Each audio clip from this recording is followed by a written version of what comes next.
Okay, replaced the two heating elements just underneath those LEDs. They are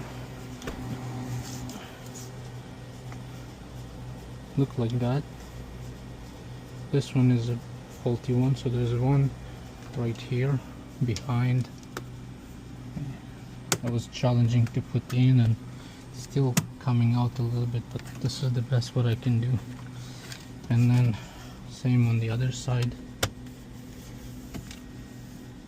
This side is actually a little bit better. And this is the other piece.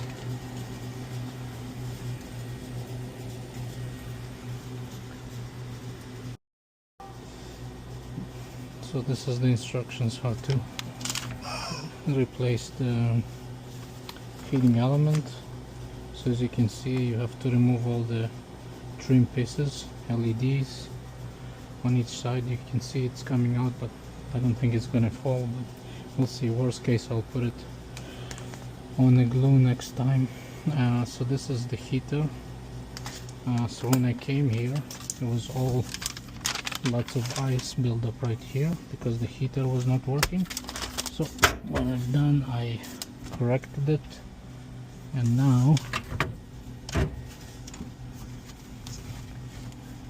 it should be all good to go.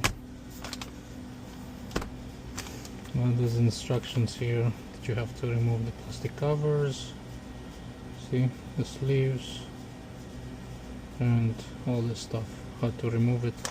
It's basically one element going all the way around and connects to here to 120, and same on the other side. So I have one here and one there.